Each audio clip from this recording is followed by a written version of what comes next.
Look at me. I'm Sergeant Wayne Jenkins of Gun Trace Task Force. I'm assigned to Baltimore City Police Department.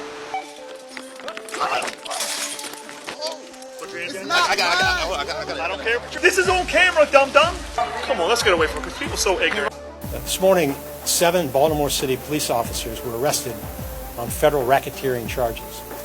The 7 defendants were members of the Gun Trace Task Force. I'm Sergeant Wayne Jenkins of the Gun Trace Task Force. I'm Sergeant Wayne Jenkins of the Gun Trace Task Force. Sergeant Wayne Jenkins of Gun Trace Task Force. The ringleader of this group was Sergeant Wayne Jenkins, a 13-year veteran of the police department. Jenkins grew up in Middle River, the youngest of 5 children. He graduated from Eastern Technical High School and went on to join the Marines.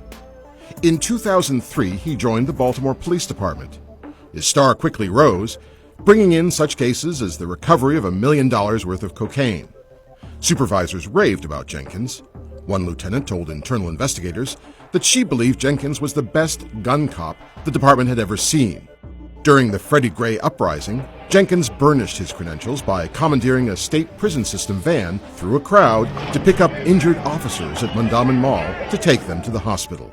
But Wayne Jenkins had been also skating close to the edge for years. He had been sued at least 4 times and come under scrutiny from city prosecutors. What few knew was that he had been robbing people and stealing drugs from those he encountered. I first became aware policing activities, so to speak, of Wayne Jenkins about 10 to 12 years ago when I had a case where we were able to show that they took money. They broke into my client's wife's house, and they wrote in a statement of facts things that weren't true. I've probably had between 30 to 50 cases over the past 10 to 12 years with Sergeant Wayne Jenkins. So they would stop an individual very often on the street. They would say that they found something in the car, and they would use that as an opportunity to find out where the individual lived based on where their driver's license said or a piece of paper in the car. Then they would go back to the house and search the house without a search and seizure warrant. And that was what Wayne Jenkins did time and time again, almost every case I had. You usually wear your seatbelt? Yeah. Is there a reason you didn't have it on today? I had my seatbelt on. Sir, do you wear your seatbelt? Yeah. You don't have your seatbelt on. Why don't you have a seatbelt on? The Gun Trace Task Force aggressively used seatbelt violations to initiate a stop, even at a gas station. Do you usually wear your seatbelt? I wear my seatbelt every day. I just got in the car and y'all pulled me out. I got you, but you pulled out of the pumps, correct? No time I was getting mad. So if they came up to do the seatbelt violation, you have to give the seatbelt ticket, and then if you smell the odor of marijuana, how it's supposed to go is, oh, we smell marijuana. They can ask, do you have anything? The person doesn't have to answer that question, and then they would be able to search the car for the odor of marijuana. How you doing, man? How come you don't got a seatbelt on? Man, we just came up the gas station. Do me a favor. All right, step out of the vehicle for me. Well, you got a little bit of weed in here? Yeah, just Yeah, I agree. Smoke, that's that. Put your hands on your head. Keep your hands on your head. The reason I'm getting you out, you got a bag right there. Yes, sir. Below your feet, and we just recovered a gun from a bag, just like that in between. Sir, you said you do have some weed in the vehicle. Where's the weed at? Yes, right there, sir. You're shaking really bad, man. What's in the bag?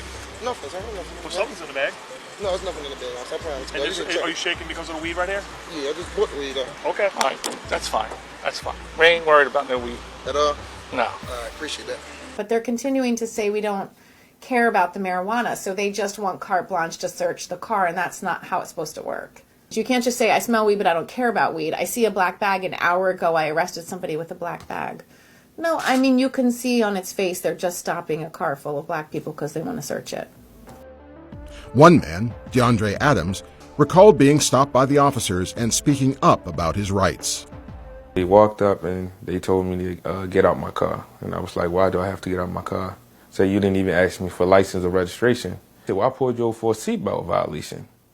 And I'm like, a seatbelt violation? So why am I on the outside of my car? Y'all searching my car, though. That's the problem. Y'all ain't got, I didn't authorize nobody to search my Sir.